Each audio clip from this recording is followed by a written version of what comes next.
Obrigada. Obrigado. Fica à vontade, a casa é sua. Agradecer a Letícia, agradecer ao FOP, agradecer ao professor Frederico que trouxe a turma. Bom, o que a gente vai ter aqui é um bate-papo. Eu sou um apaixonado por iluminação. Eu me encanto com luz, né? Assim, é a grande paixão da minha vida. Então, o que a gente tem é um bate-papo, e é onde a Letícia ela focou um pouco mais falando sobre cor, né? Que é uma outra paixão, né? Nesse processo. Eu sou iluminador em Brasília desde 97. Na verdade, iluminador não, eu comecei a trabalhar com luz desde 97, com um iluminador chamado Dalton Camargos. Ele me fez uma proposta assim, do tipo assim, quer trabalhar? Quer ganhar dinheiro? Eu, opa, quero, então vem trabalhar com luz. Fiz artes cênicas na UNB, fiz licenciatura em artes cênicas na UNB, entrei como a grande maioria, querendo ser ator, né? No meio do caminho descobri a iluminação, me encantei por iluminação, e eu falei assim, deixa a atuação, vou atuar no palco de uma outra forma agora. Né? Eu vou atuar agora com a luz, não mais com o meu corpo. E de lá para cá fui trabalhando e me aprimorando nessa área. Né? Esse livro Haja Luz, Manual de Iluminação Cênica, também é um processo da UNB, no momento onde eu começo a trabalhar com iluminação, que eu busco bibliografia para tentar entender que processo é esse da iluminação. E aí o meu TCC vai em cima desse processo de tentar fazer um material didático para que as pessoas possam se encantar também por iluminação. Né? Pessoas que não tenham nenhum tipo de conhecimento sobre o que é luz, sobre o que é fóton, sobre o que é cor, possa ler o livro e se encantar por esse mundo, por esse universo da iluminação, e possa começar a tecer um diálogo com os iluminadores, ou começar a seguir o caminho, porque as informações básicas, né, que formam esse profissional na área, está aqui dentro. Vai estar vendo ali no fim, quem quiser, fique à vontade. Diálogos entre as cores da iluminação, sempre é encenação. Vocês podem vir para cá, pensar que eu vou falar assim, olha, mistura um pouco, assim, põe um pouco de azul na contraluz, com âmbar na lateral, vai ficar lindo.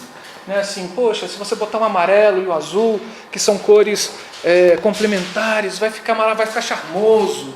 Né? Não, eu não vou falar isso. Isso é receita de bolo. Né? Isso a gente acha na internet, acha no Google.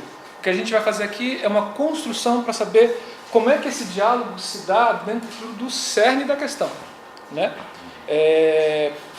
Porque senão a gente começa, como diz o Roberto Gil Camargos, né? A gente vai começar a repetir ideias e não conceitos. Né? Ele faz uma distinção muito, muito boa nesse processo. Conceito é quando você estuda para desenvolver um trabalho. Aí você tem um conceito específico para o trabalho. Desse conceito surgem ideias de como ele vai ser colocado em cena. Essas ideias elas servem para aquele trabalho, único e exclusivamente. Óbvio que se você faz uma coisa muito legal, outras pessoas vão lá, pegam a sua ideia e colocam em outras coisas, que pode ficar legal também, né? Mas talvez não dialogue suficientemente com aquele processo, com aquele trabalho, como dialogava com isso daqui. Né? Para tentar entender um pouco sobre o que é esse diálogo entre iluminação cênica e a encenação, na relação cor, a gente precisa responder uma pergunta. O que é cor? Aí eu preciso da ajuda de vocês agora. Agora começa o diálogo. O que é cor?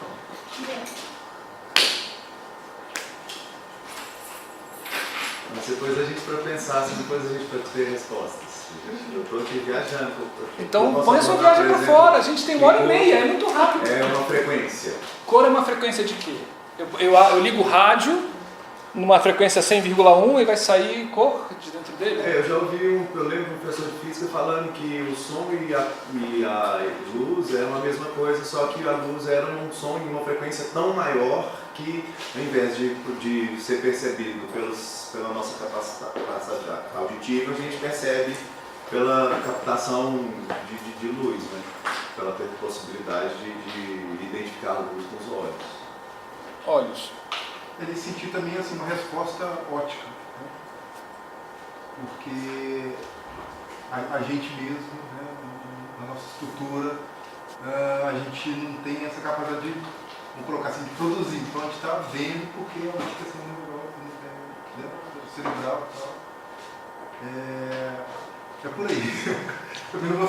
Você falou sobre óptica. Né? Assim, nós, como artistas, espero que todo mundo aqui esteja galgando essa área, né, de ser artista.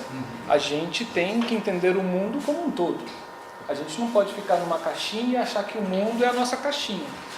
O artista, isso é um conceito meu, no qual eu acredito, ele tem que pensar completamente diferente. Ele tem que propor às outras pessoas um pensar diferente. Mas para pensar diferente, você precisa ter, como dizia uma professora lá da UFBA, conteúdo. Você tem que ter conteúdo. Se não tiver conteúdo, rapaz, você não consegue propor uma outra visão para a pessoa. Então, quando você fala sobre óptica, sim, a gente vai ver óptica. Mas aquela óptica chata do segundo grau? Não. Né? Porque a gente vai botar isso na prática agora. Né? E isso é o importante. A gente vai ver matemática? Sim, também. Né? Sim. E aí a gente vai ver, colocar tudo isso dentro da arte. A gente vai fazer essa miscelânea. Bom, para falar um pouco de cor, voltando um pouquinho atrás, eu preciso falar para vocês sobre esse cara aqui. Goethe. Conhece?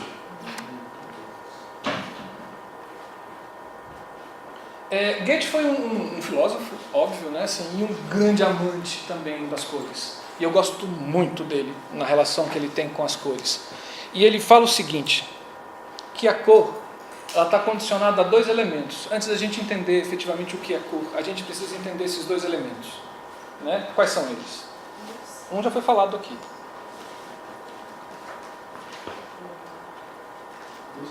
Luz. E qual outro? Sombra. Sombra é um resultado. Sombra da cor? Refração? Não. Elemento. Elemento. Luz e o olho. Ponto para ele, viu, professor? Ponto para ele. Olho e luz são dois elementos. Se não existisse luz e se não existisse o olho, não teríamos o porquê de existir cor no planeta Terra. Mesmo. De acordo com Goethe, a cor só está relacionada a essas duas coisas que no momento se casam para que a gente possa enxergar, né? Quando elas se casam, a gente enxerga. E falando sobre olho, todo mundo conhece o olho, né? Todo mundo sabe. Todo mundo já... A luz, quando ela entra no seu olho, ela passa pela córnea, que é esse sistema de proteção que o olho tem, né? Ela é regulada a intensidade dela pela pupila, né? A pupila se contrai ou não, né? Ou ela se estende ou se contrai para a íris ficar pequenininha, grande, máquina fotográfica, né? Já viu isso? Passa pelo cristalino, que o cristalino é uma lente focal, né? E essa imagem ela é projetada aqui na retina. Ok? Básico, não é? Sim? Isso é o olho. Não muda, todo mundo é assim. Tá? Na retina,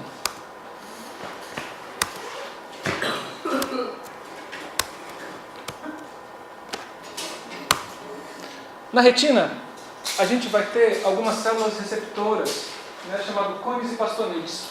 Porque elas têm formato de cones e bastonete mesmo. Tá? Os cones, eles são responsáveis pela captação da informação relacionada à cor. Tá? E os bastonetes relacionados à parte monocromática, claro, escuro, tons de cinza, preto, branco. Né? Então, quando a imagem que passa pelo seu olho, né, que passa pela íris, que ela entra nessa cavidade aqui e ela é projetada aqui, né, são essas células que elas vão captar todas essas informações. Ok? Até aí tudo bem? Beleza? Então, aonde que a imagem é formada pra gente? Aonde? Não, no cérebro. No cérebro. A retina, ela só vai fazer a decodificação dessas imagens, dessa luz que entra, transformar em impulsos elétricos e transmitir através do nervo óptico essas informações para o cérebro. E aí, no cérebro, a gente vai ter a proporção das imagens. Aí eu vou olhar, ver que ela está com a blusa do meu pai, né? Darth Vader, né? Que ela tem um copo azul, que ele está deitado com um chapéu de couro na cabeça, né? E que tem refletores ali. Tudo isso daqui é imagem criada no cérebro. É decodificação de luz. Dúvidas? Posso dar um próximo passo? Ok? Até aí tudo bem? Voltando a Goethe, a gente já entendeu o olho. Simples, óbvio, né? Anatomia. Ele fala o seguinte: pensando que a imagem ela se faz na nossa mente, no nosso cérebro, Goethe diz o seguinte, que a cor ela não existe materialmente. Ela é uma sensação cromática decifrada pelo cérebro. A luz bate como uma informação, o cérebro consegue entender que a informação é essa, isso crava na nossa retina, a retina manda impulsos, chega lá no cérebro, o cérebro fala assim, eu acho que isso é vermelho, né? Eu acho que aquilo ali é uma sandália havaiana, eu acho que aquele refletor ali é um PC. Né? E óbvio, com toda a sua história de vida, você vai dizendo para o cérebro, confirma ou não confirma. Né? Assim, ok, isso é vermelho. Ok, é um PC. Ok, é uma sandália havaiana. Pensando assim, tudo que a gente vê não passa de sensação. E aí, eu estendo um pouco a mais, aí vamos filosofar um pouco, aí eu estendo um pouco do que Goethe fala. A cor não existe materialmente, ok? Vocês também não existem para mim. Vocês são sensações luminosas que meu cérebro está interpretando. E que eu falo, são alunos da UFOP, né, em Ouro Preto, está todo mundo cansado, um já está ali quase dormindo. Isso são informações. Isso para a área artística, para a área do teatro, é muito importante.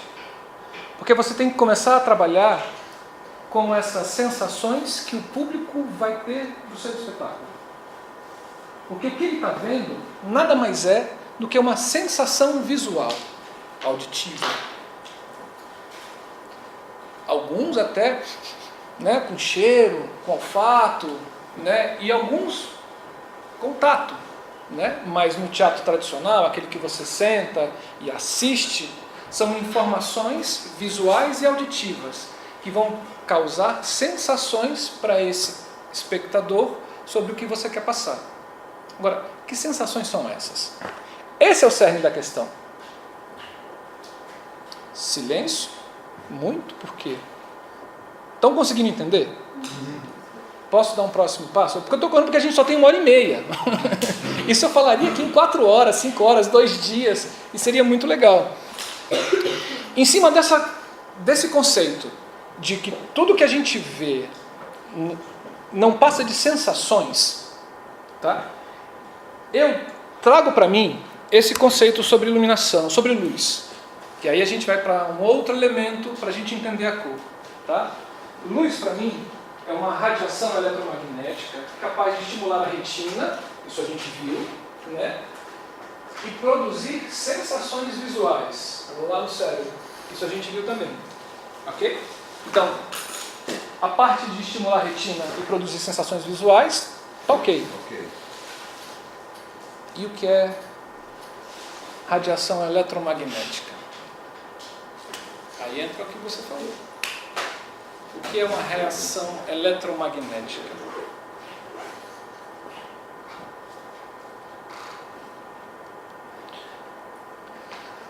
Quem estudou física? Quem fez o ensino médio? Pelo jeito, vocês fizeram o ensino médio há 20 anos atrás, né? Isso é assunto de prova. O que é uma reação eletromagnética? Oi? Essa prova eu reprovei. Ótimo. Poderia ser, por exemplo, se eu colocar, por exemplo, que passa um fio de áudio e de repente já passando vários fios de energia e dá uma interferência no caso. Isso é um campo eletromagnético.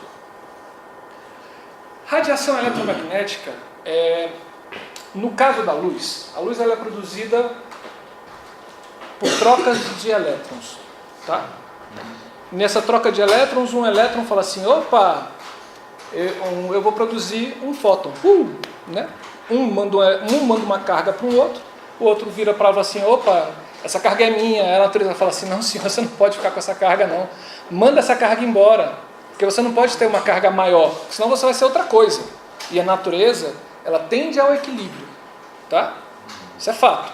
Aí ela fala para esse átomo, manda essa energia embora. Ela, puf, aí emite um fóton. Ou seja, isso que está acontecendo aqui, nessas lâmpadas, é isso que está acontecendo. São elétrons que estão sendo carregados com uma energia. Essa energia, ela fica excedente nesse elétron, ela não pode ficar ali.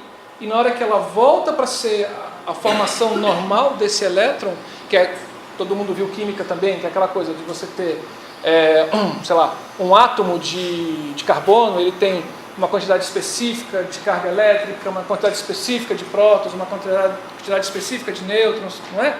Então, para ele voltar a ser uma coisa de carbono de novo, ele emite essa energia para fora. Essa energia para fora significa um fóton. Isso é luz. Essa reação de atração, né, e de afastamento desses elétrons, dessa repulsa desses elétrons, isso a gente chama de magnetismo. É o que te atrai e o que te repulsa da pessoa. Isso a gente chama de magnetismo. A radiação eletro é o que faz essa relação com os elétrons dentro do átomo. Eletro vem de eletricidade, vem de elétron, vem disso. E essa reação de você doar esse elétron, voltar esse elétron, expandir, jogar para esse fóton, isso é uma reação eletromagnética. Mas isso não vem muito ao caso. Tá? Essa reação eletromagnética que está acontecendo ali, que está acontecendo aqui dentro do projetor, produz luz, estimula a nossa retina e causa uma sensação visual do que a gente está vendo. Ok? Só que essa reação eletromagnética, ela produz vários tipos de energia, que não é somente a visível ao olho humano. Se você pegar uma gama muito gigantesca, né, a luz que a gente vê, essa energia que a gente vê, ela é uma coisinha pequenininha aqui, ó, que vai dos 400 nanômetros até 750. Matemática. Quem era bom em matemática? Ótimo. Eixo X e Y. Aquelas ondas, não é? Você, para completar o ciclo, você vai lá na parte positiva e vai para baixo e completa um ciclo de onda. Não é isso? Assim que você mede esses pulsos eletromagnéticos.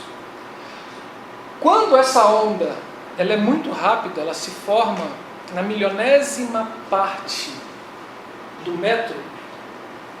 Essa onda de energia se forma na milionésima parte de um metro. Nessa parte aqui, ó, dos 400 aos 700 nanômetros, você vai começar a ver luz visível ao olho humano. Ok? Para baixo, quanto mais rápido for, você vai ter os raios UV, ultravioleta, raio X, né? Raios gamas. Ainda bem que a gente não consegue ver raio X. Ainda bem, senão a gente ia ver um monte de ossos andando para tudo quanto é lado. A gente ia ver pela parede, a gente ia ser meio que super-homem, né? Ele teria que ter essa sensação de ver, mas não. A gente só consegue ver essa partezinha pequenininha. Mas essa radiação, ela existe, ela está lá. Mas se essa onda for mais lenta, você vai começar a ter o infravermelho, ondas de rádio, ondas de televisão, que é o HF, VHF. Você vai ver as ondas de rádio, né? Isso você pode chegar até 1 quilômetro de distância para se formar essa onda, ou até 1000 quilômetros para se formar essa onda. E quanto mais distante, né, essa onda para se fazer, mais lenta é essa energia. Tá? Quanto mais rápido, se aproximando ali dos 400, 750, você consegue ver. Onde é que a gente tem uma onda infravermelha que a gente usa no nosso dia a dia e a gente não consegue ver? Oi? No controle remoto. Imagina você fazendo assim e você vendo esse raiozinho. Imagina você conseguindo ver os raios, as ondas de TV, as ondas de micro-onda. Imagina. Acho que você não conseguiria dar um passo de tanta informação na sua frente. Não é? A gente não conseguiria se entender como a gente se entende. Teve uma foto que eu vi uma vez da cidade de São Paulo. A pessoa conseguiu fotografar, né, manipular a imagem ali e deixar um sistema bem sensível para essas ondas. Ele fotografou as ondas de rádio e de TV da cidade de São Paulo. É um absurdo, é um emaranhado de informação que você não consegue ver um palmo na sua frente. Óbvio, ele fez essa coisa sobreposta com a cidade, mas seria uma coisa muito absurda. Mas falando no caso de luz, por que eu estou falando isso? Porque nessa luz aqui, tá? Nessa luz emitida nesse campo, está contida todas as cores que a gente consegue ver. Todas as cores que a gente conhece, ela está justamente nesse pequeno espaço de tempo de onda desse magnetismo, né? Dessa radiação eletromagnética, que vai desde o violeta até o vermelho. Onde é que a gente vê isso na natureza? O arco-íris é um exemplo dessa esquematização. Qual foi o físico que conseguiu decifrar isso? Eu não lembro. Oi? Fala alto, não tenha medo não, fala. Oi? Isaac Newton. Isaac Newton. Como?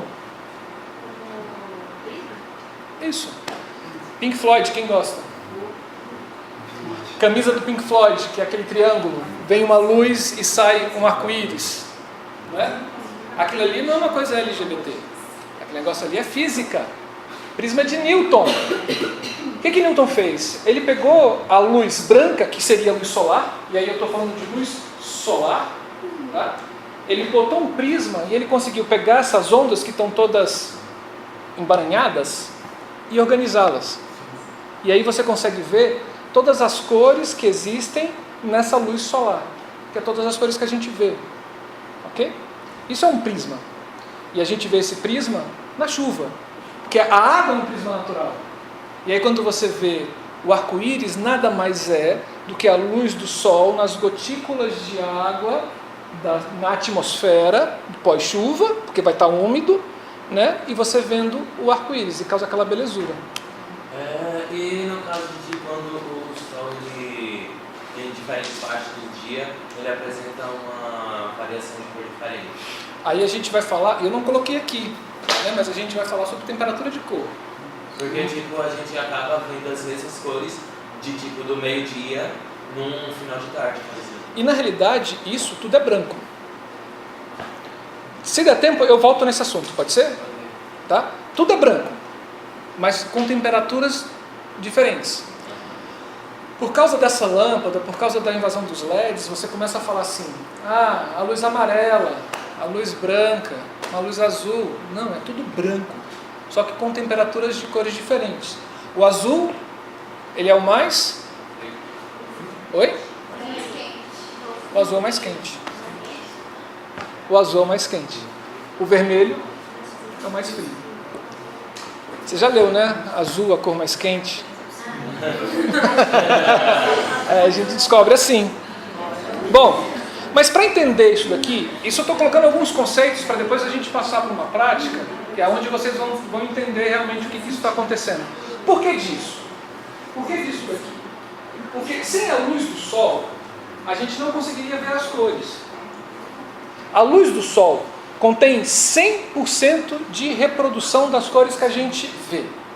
E aí a gente vai ter uma sigla chamada Índice de Reprodução de Cor, IRC. Esse IRC, o sol, é 100%.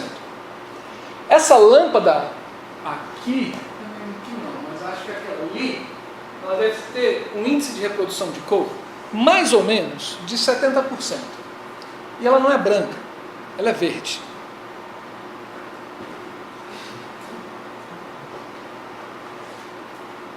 faz? Ela reproduz mais ou menos isso aqui, onde o auge da reprodução está para cá.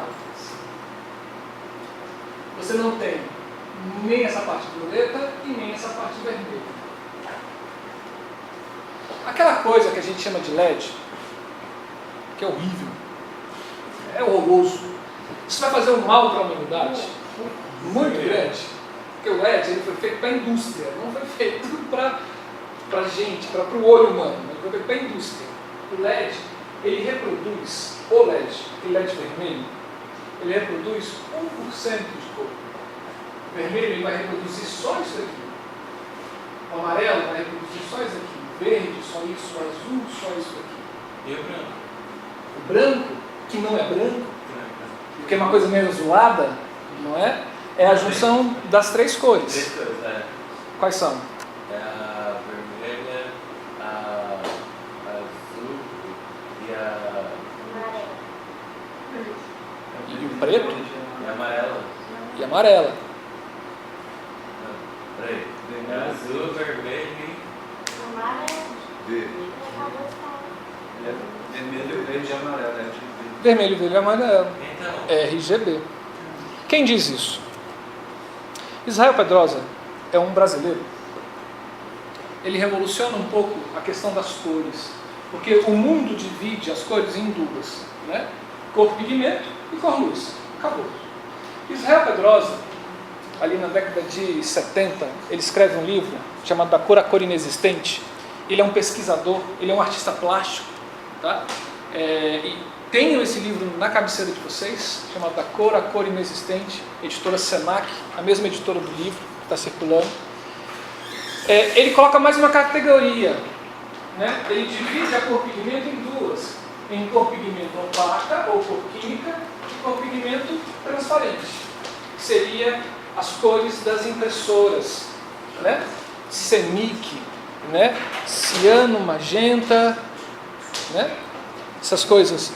E aí, no livro dele, ele distribui o seguinte: ele divide essas cores em cor pigmento opaco ou cor química, ele divide em três cores. Que são três cores indecompomíveis, né? Assim, três cores primárias, que não se decompõem mais. Quem fez maternal, fez pré-escola, sabe quais são, né? Azul, Vermelho e amarelo. óbvio. Isso a gente está falando para tinta. Para tinta. Né? Tinta. Que na mistura delas você pode ter o rosa, você pode ter o laranjado, você pode ter o verde. E na mistura de tudo você tem o preto. Não é isso que a gente aprendeu?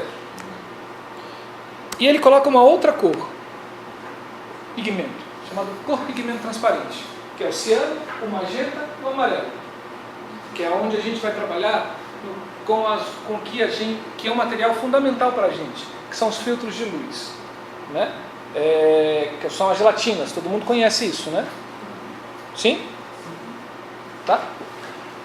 Cor pigmento transparente também é utilizado nas impressoras, nos cartazes, quando você faz um projeto ali para impressão, você não pode exportar isso com as cores RGB, que são as cores luz. Você tem que exportar para o CMYK, que são as cores pigmento transparente. Porque quando a máquina ela vai ler a questão da impressão. Mas o que você está vendo na tela do seu computador, você vai ver que é cor luz, que é que a gente estava falando. É o azul, mais ou menos violetado, verde e vermelho. Ok? Agora você pode me perguntar, mas por que você está me falando toda essa coisa chata? Tem gente até dormindo. Por quê? Não é assim? Por que disso? Porque a gente precisa entender duas ações físicas da natureza: a absorção e a reflexão da luz pela cor pigmento. Porque só dessa forma, né, a gente vai conseguir entender o que é cor. Lembra do espectro da luz? Que você tem lá o índice de reprodução de cor de 100%, do roxo, do violeta, até o vermelho? Aquilo reproduz todas as cores, né? Aqui, né, o que acontece quando a luz do sol bate numa superfície azul? A superfície azul, ela absorve todas as cores, menos o azul.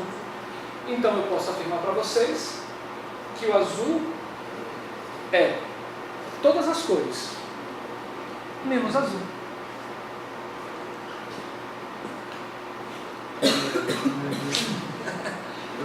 Mas como a gente está trabalhando com sensação, né, cerebral, o nosso cérebro interpreta aquilo como azul, que na realidade não é azul.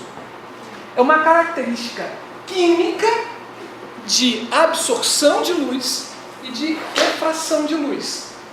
O que a gente vê nada mais é do que uma reação química e física, na parte da óptica, tá? Daquele objeto, e o nosso olho interpreta essa energia como azul. Mas ele não é azul. E isso acontece também com o verde. O verde ele absorve, se a gente pensa que aqui é a cor luz, RGB, azul, vermelho e verde, ele absorve o azul e o vermelho e passa o verde. E no vermelho híbrido, ele absorve o azul e o verde e reflete o vermelho. Ok? Mas daí é não opaco. Oi? Daí é no pigmento opaco. Pigmento opaco. Eu estou jogando luz em cima do pigmento opaco. Que aí a gente vai entender sobre cor. Aí a gente começa agora a falar efetivamente sobre o tema, né? A relação da cor, luz da iluminação, a cor da iluminação cênica com a encenação. Por quê? Onde é que a gente tem cor, pigmento opaco nas peças teatrais?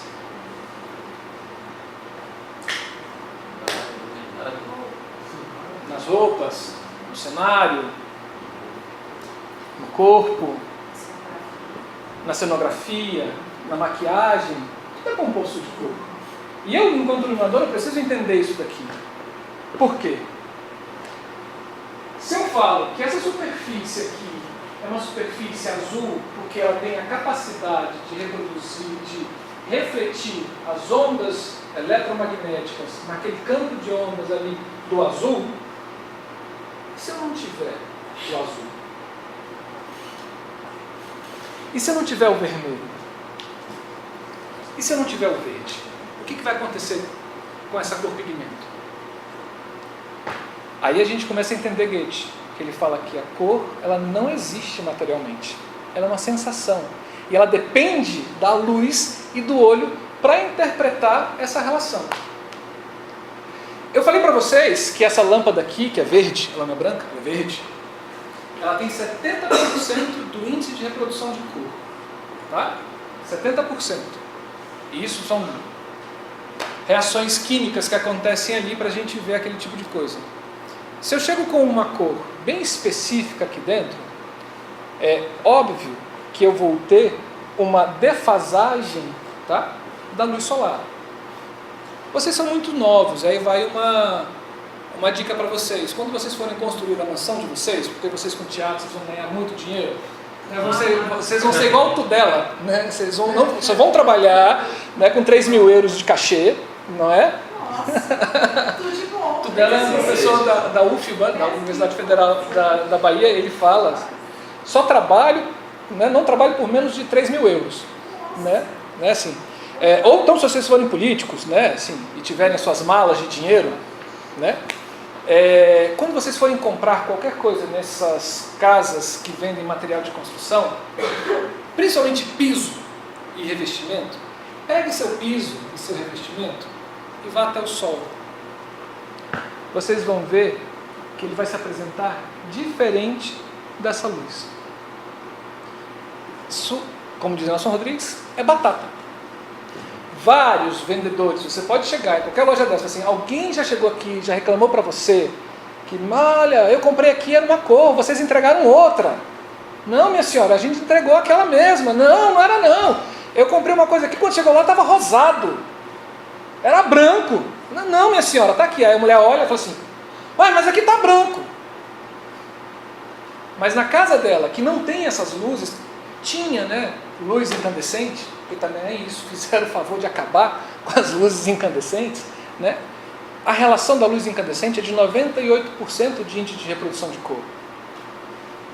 O do LED chega a 40, 50. Né? Vocês que se maqueiam, né, assim, quando tiver umas lâmpadas de LED no espelho, façam um favor para a humanidade, quebrem todas.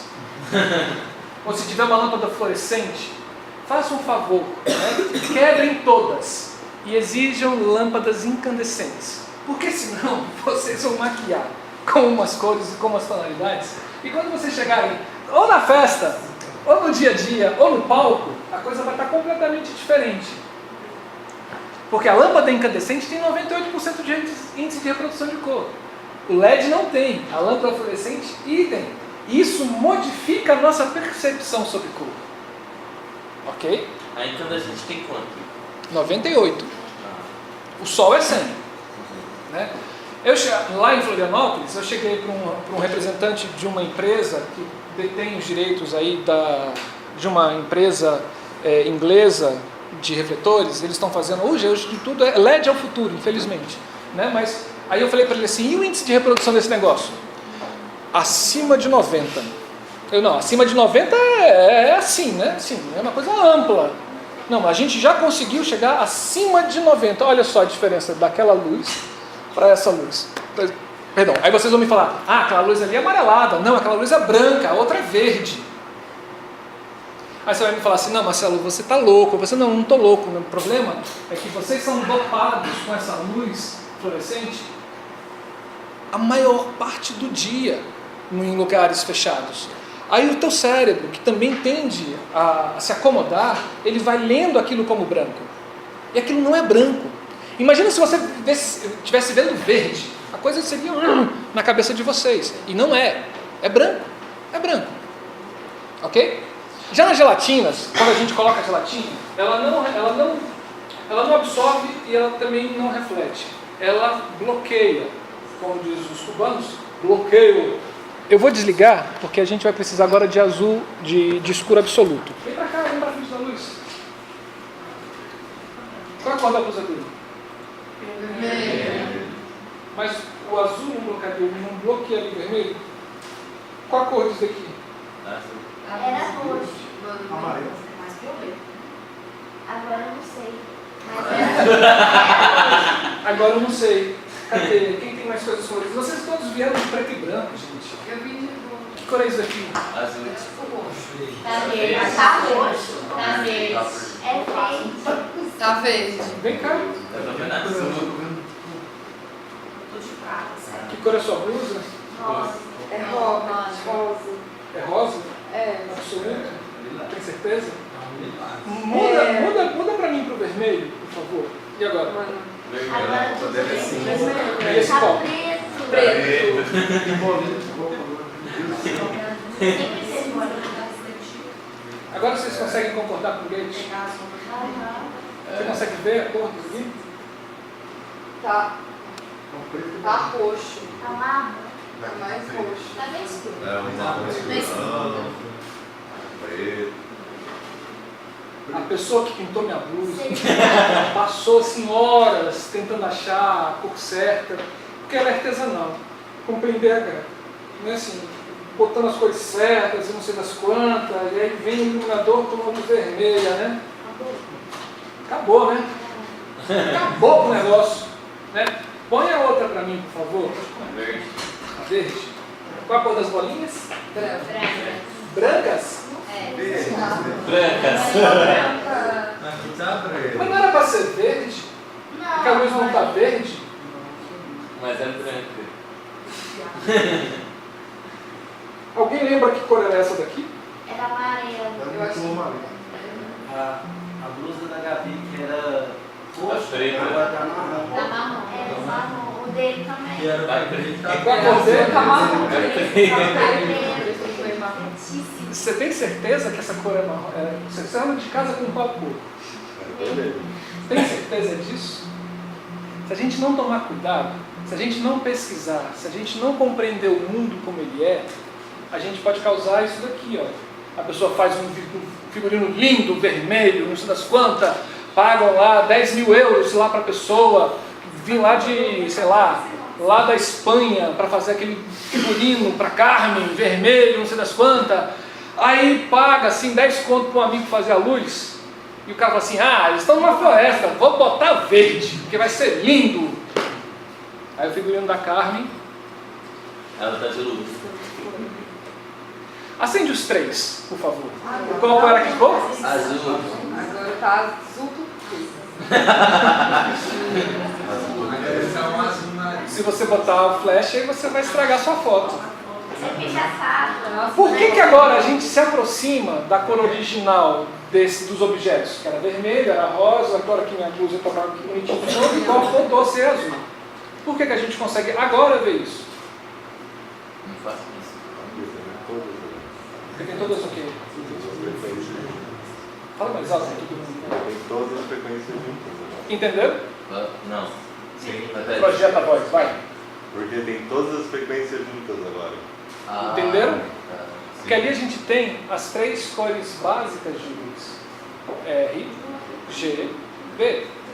Verde, azul e vermelho. E as frequências acabam somando tudo aquele negócio que a gente viu lá dos 400 aos 70. Aos 700, não é? E aí a gente começa a ter essa relação. Olha para trás.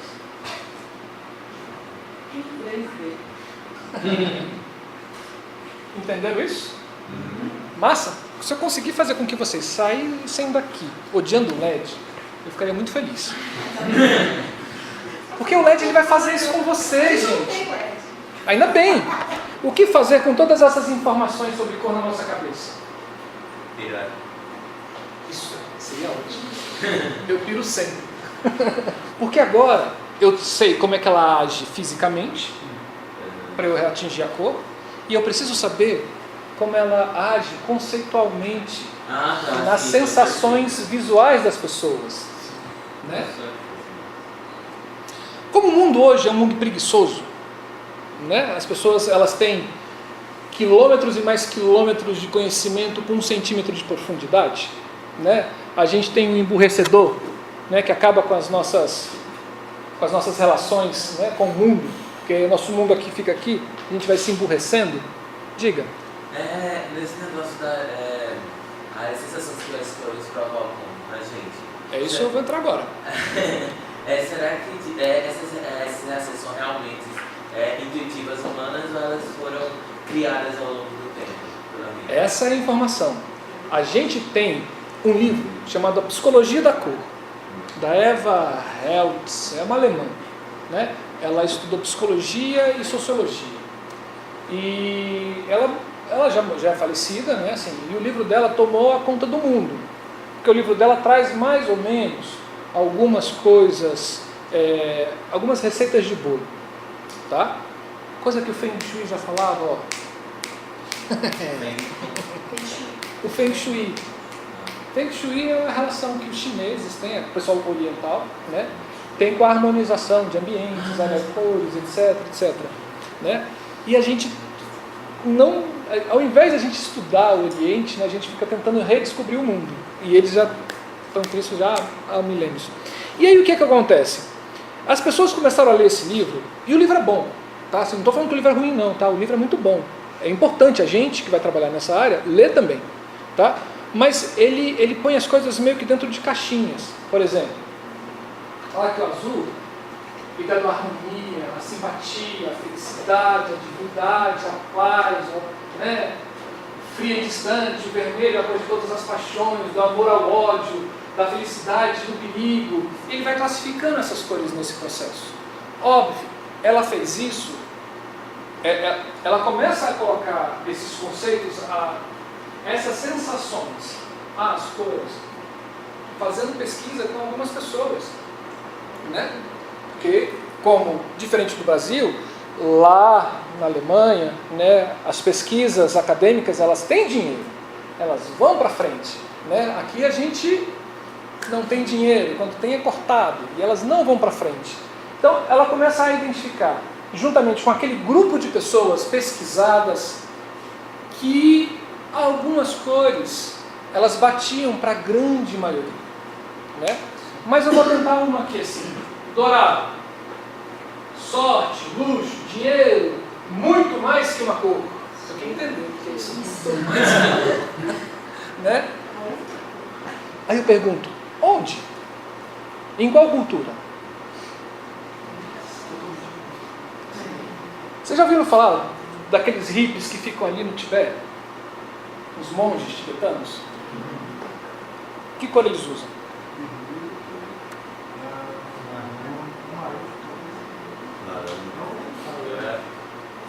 Marrom, vermelho, terra, né? Mas eles... Você sabe da história de vida deles, né? Eles foram expulsos da China, não foram? E eles foram para o Tibete. Na China, eles usavam o amarelo, o dourado. E quando eles vão para o Tibete, eles mudam as cores das vestimentas. Por quê? Por causa da relação da cor com o que ela representa. A cor da pobreza na China é o amarelo. No Tibete é a cor da fortuna, do dinheiro. Eles não podiam, com toda aquela filosofia deles, usar no Tibete a cor do dinheiro. Aí eles vão para outra cor, que é a cor da pobreza, o vermelho. Aí eles terra, aí eles mudam a vestimenta deles para condizer com a filosofia de vida deles. Eu trabalhei num teatro, num espetáculo, de um grupo lá de Brasília, do qual eu faço parte, né, chamado Os Novos Candangos, que ele fez um clássico de Nelson Rodrigues, que é Perdoe-me por me traíres. Beleza? Todo mundo conhece essa peça, né? Todo mundo já leu essa peça, né? Fala sobre ciúmes, loucuras, traições, etc, etc, etc. É uma coisa meio que Orfeu, né? Mas a trupe, né, o diretor, queria trabalhar isso daqui, ó. É um convite dark para adentrar a tensa insensatez de personagens freaks através de um longo pesadelo rodriguiano. E tudo isso ia ser baseado nesse filme aqui, ó. The Rock Horror Picture Shows. A coisa ia ser muito freak. Assim. A peça começa dentro de um cabaré. Para quem não conhece, a peça começa da Glorinha, que é a personagem principal, né? Ela adentra num cabaré, né? Levada por uma amiga. E a amiga estava devendo dinheiro para a cafetina, né? E aí ela ia pagar levando mais uma amiguinha para lá, por adolescente, né? Assim, de escola e etc. E a amiga ela já fazia programas e etc.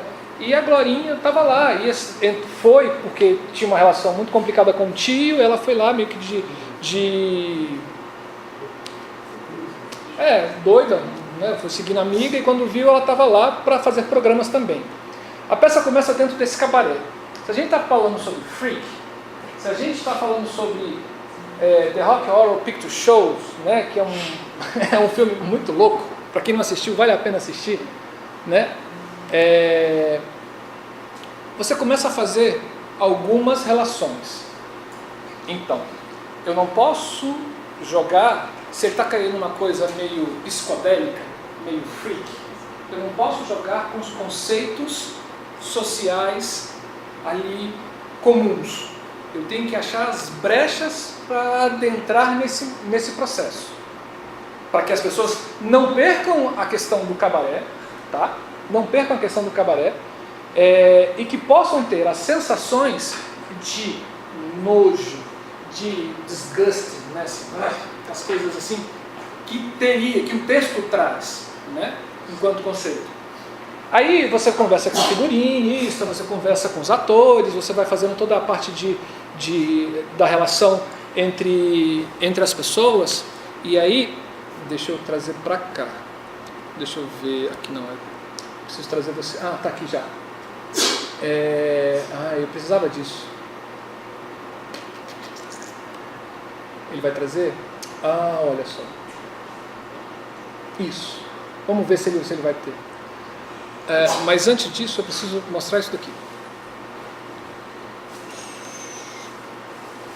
Aí eu começo a pesquisar algumas fotos, óbvio, depois de textos teóricos, a gente começa a pesquisar fazer um banco de imagens para esse negócio. Né? O tio dela é um cara tão malvado, assim, mas porque ele gostava da mãe da Glorinha, e depois a mãe da Glorinha se mata, e ele que mata a mãe da Glorinha, e depois ele se apaixona pela Glorinha, que é uma adolescente. Você fala assim, cara, que canalha, cafajeste. E ele é meio soturno, assim, né? E aí, nas pesquisas, assim, eu gosto muito de quadrinhos. Para quem, não sei se vocês conhecem, um quadrinho chamado Darkness. Né? É um cara que ele evoca demônios. E os demônios parecem os minions do mal. Pega os minions, eles já são do mal na realidade, né? Mas eles não são fofinhos. Né? E mistura com os gremlins, né? Assim, dobra a malvadeza dos caras, eles são assassinos. E na hora que esse cara ele evoca esse poder dele, esses bichinhos, eles aparecem meio que na sombra. Eles atacam, matam, etc. E uma das referências que a gente discutindo, esse tio, ele teria esse peso, ele teria essa carga. E aí eu pego essa imagem e mostro para o pessoal, assim, olha, o tio tinha uma cadeira que ficava conversando com a menina, né, assim, ele vai ter essa qualidade de luz. A peça, ela vai permear isso daqui, esse cabaré acabado, antigo, decadente, né? Onde você vai ter muita sombra, luz mais forte de um lado, pouca luz no outro. E aí continuam as minhas pesquisas de imagem. E aí eu caí numa página de um ensaio de cabaré, assim, onde eu pego isso daqui. Quando eu olho essas fotos, dentro do que a gente já vinha discutindo, eu falei assim, pode apagar a luz para ficar mais nítido para a gente, por favor? Eu falei assim, isso é o cabaré do espetáculo. Olha que maravilha, agora ficou melhor. Agora ficou melhor. Eu falei assim, caramba, isso é o cabaré do espetáculo. Isso é o cabaré do espetáculo. Você tem toda a luxúria, você tem toda aquela pompa num ambiente decadente. E quando eu mostrei isso para eles deliraram e falaram assim, Marcelo, é isso mesmo, segue em frente. Segue em frente. Aí o que a gente faz? A gente pega essas informações e começa a colher as cores contidas nessas informações. Óbvio que claro, escuro, preto e branco, tá? E aí quando a gente vai chegar para cá, eu pego, aqui existe, vem cá você, não. Tem esse, deixa eu ver se eu consigo, não vou conseguir. Bom, tem o site da Adobe, que ele brinca com vocês com algumas coisinhas aqui assim, ó. Ele te dá uma paleta de cor.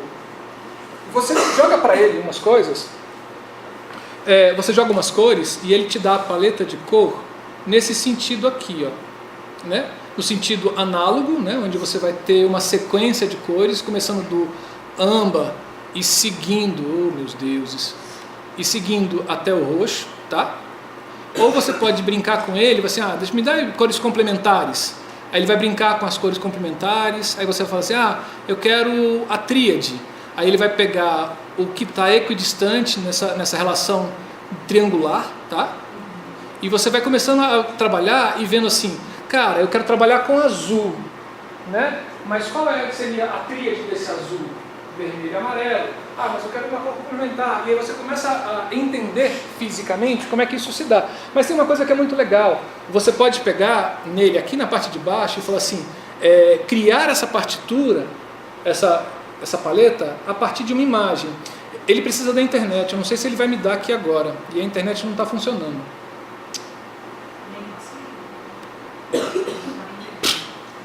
Não dá. Aí o que eu fiz? Eu peguei aquelas imagens.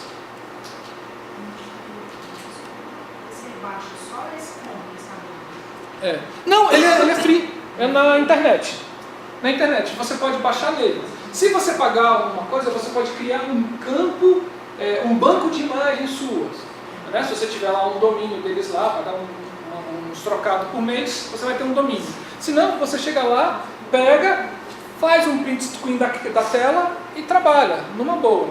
E aí, quando eu coloco isso lá, eu coloquei essa imagem, porque essa imagem para mim era maravilhosa.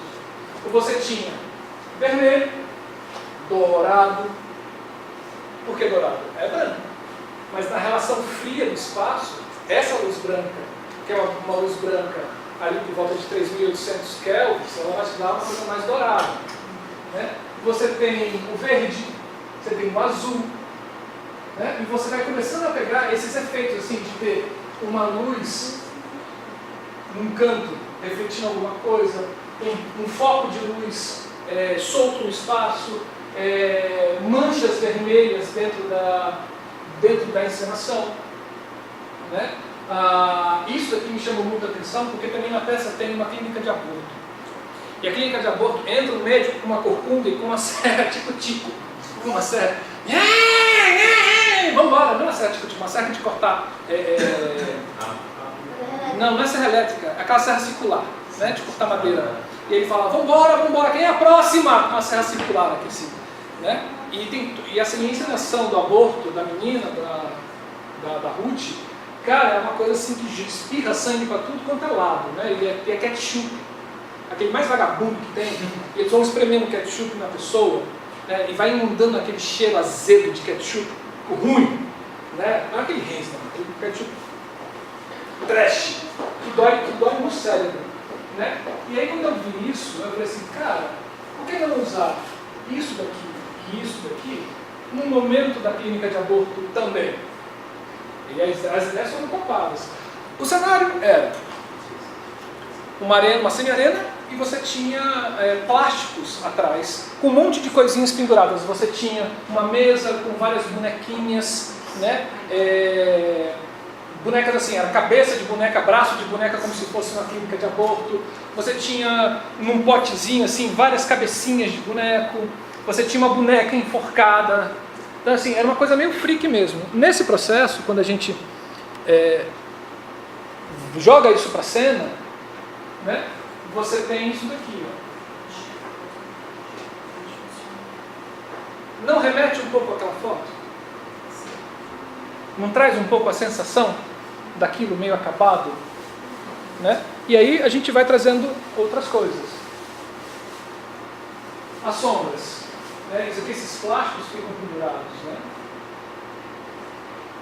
Isso traz um desconforto na plateia, um estranhamento muito forte, mas muito forte, que facilita o entendimento do público nesse processo com o espetáculo. Porque o espetáculo não quer ser fofinho, né? O azul e os seus monstros. Olha a relação do tio ali com o Darkness, aquele cara sentado na poltrona, né? O olho só nele e os seus demôniozinhos, né? Fora. Olha aqui, cadê? Olha aqui, uma sombra. É como se fossem obsessores, né? nesse tio. Esses obsessores, todo mundo interpreta vários personagens, mas no momento onde você não está com um personagem específico, você vira um obsessor dentro da cena. Né? Olha lá. Isso fazendo a referência àquelas fotos onde a gente começa a trabalhar. Né? Aqui é muito ruim a foto, mas assim, aqui é clínica de aborto, né? Olha as lâmpadas fluorescentes, dá aquela coisa meio asséptica das clínicas médicas, mais a coisa vermelha, sanguinolenta da clínica de aborto, para dar, porque o cenário era muito sujo, né? Assim, tinha essa textura de sujo, né? E no momento do aborto, né? A gente tem essa luz vermelha, eles entravam com duas lâmpadas fluorescentes vermelhas, entravam os obsessores, né? Assim, eles entravam com essa lâmpada, entregava para o médico, e o médico lá fazendo e o outro lá em cima com as lâmpadas brincando, iluminando a menina que está aqui embaixo. Aqui está o médico, os obsessores aqui com as lâmpadas, e a menina aqui embaixo passando do aborto e os outros jogando ketchup em cima dela. É mais ou menos isso. A lâmpada era fluorescente, você jogou uma... Não, a lâmpada vermelha fluorescente. Tá? Lâmpada vermelha fluorescente. É mais ou menos isso que a gente tem que fazer no momento onde a gente está criando um espetáculo. Existe uma tendência, aí pode ligar a luz que acabou. Aqui.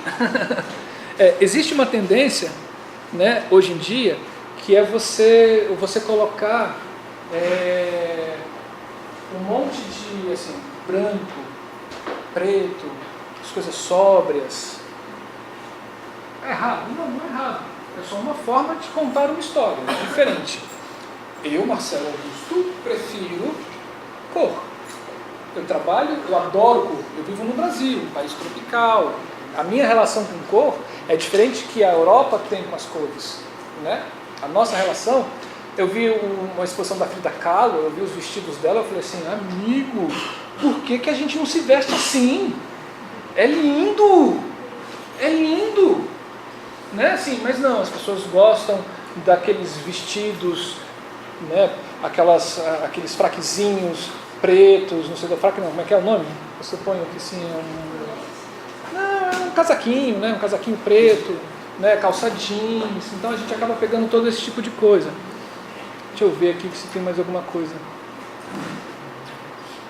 Não. Bom. Quando você... esse é o livro da mulher, ó. Aqui. Cadê o livro dela? Aqui, ó. A Psicologia das Cores. Esse é o livro dela. Mas aí você fala, como entender, como escolher essas cores dentro de gelatinas? Existem gelatinas, por exemplo, esse site da Lee Filters, né? Ele vem te trazendo várias cores de gelatina, né?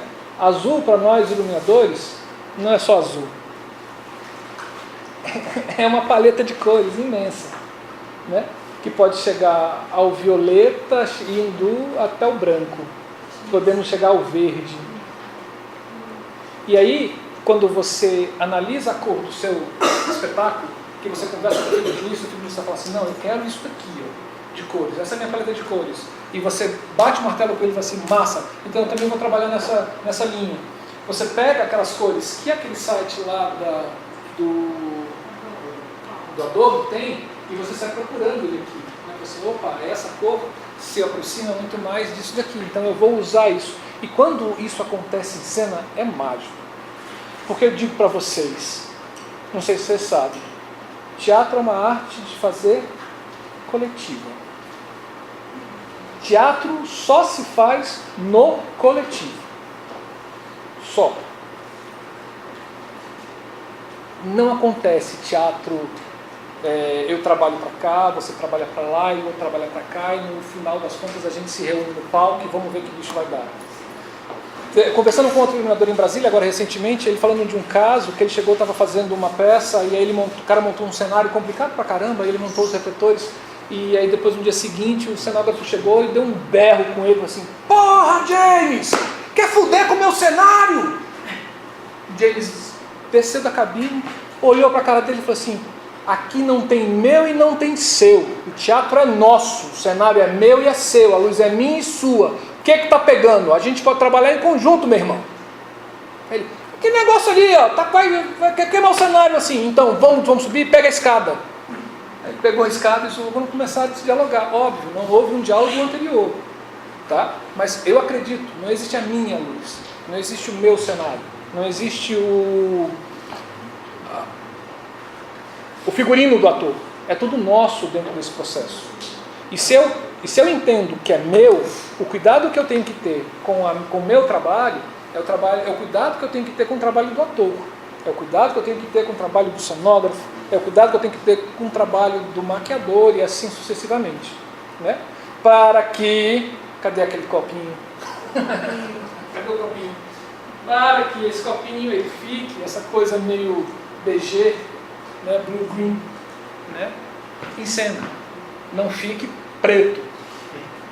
Um exemplo, eu fui fazer um espetáculo, acho que eu contei isso lá em Florianópolis, era um espetáculo que era com ela falava sobre o universo feminino, etc, era uma menina dançando em cena, e tinha um momento onde essa menina ela tinha relação com a menstruação.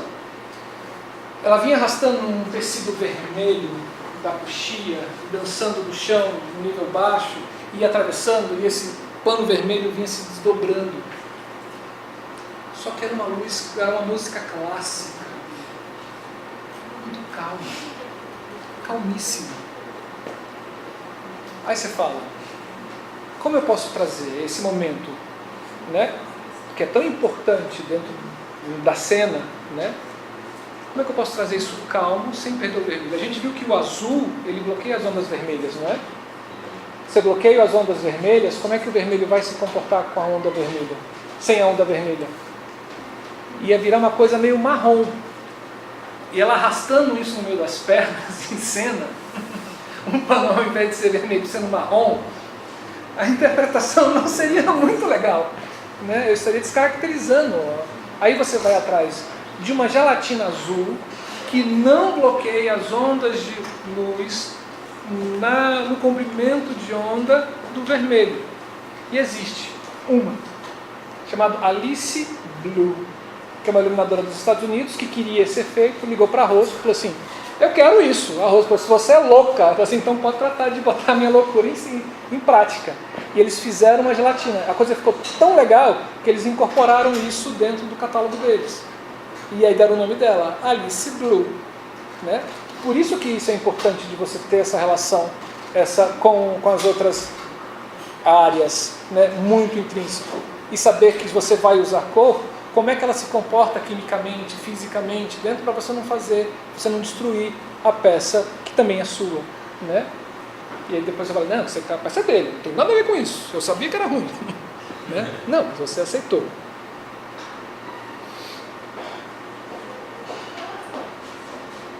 Dúvidas? Querem participar de alguma coisa, gente?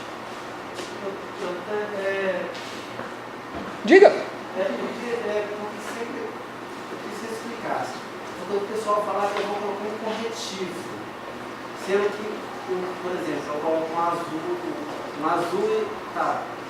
Só um pouquinho sobre isso.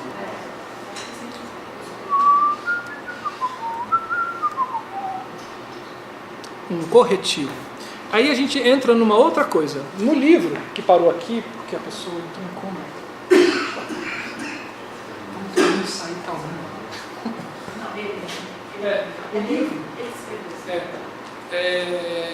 No livro ele fala sobre gelatinas. Aí a gente é outra coisa, né? Sobre gelatinas. Tem vários tipos de gelatinas. Tá? Tem a gelatina. Deixa eu ver se ela está aqui. Deixa eu ver se está aberto. Não está aberto. Não está aberto. Não está aberto. Mas a gente tem vários tipos de gelatinas. Né? Gelatina que pigmenta, que é essa que deixa vermelho, azul, verde, etc. E a gente tem as gelatinas corretivas, que você modifica isso daqui. Ó. Você modifica a temperatura da cor branca, sem pigmentá-la. A sensação que você vai ter é de luz branca, só que às vezes mais quente, às vezes mais frio. Né? Por que disso? Só para abrir um parênteses. Kelvin, né? Ele pegou um produto orgânico, tá? E começou a tacar fogo. E quanto mais baixa era a temperatura, mais avermelhada era a chama. E ele vai aumentando essa temperatura da chama, e quanto ele mais aumenta, a cor vai ficando mais azulada. Por isso que na vela, se vocês prestarem atenção agora, na base do fogo é azulado, no meio é amarelado e na ponta é âmbar. Nas extremidades são âmbar. Isso eu estou falando de combustão em coisas orgânicas. Não estou falando de gases. Porque se você for queimar um gás específico, ele vai dar uma cor. E aí não tem nada a ver com isso. Como o Sol é uma combustão, né, de elementos químicos, é fogo, né, a gente está trabalhando com isso aqui. Aí o corretivo entra nisso. Respondido só pela coisa lá no início. Gente, nós vamos finalizar, tem mais gente que tem aula, né? Gente, agradeço Marcelo, muito a vocês. Muito obrigada. Eu que agradeço. Nossa,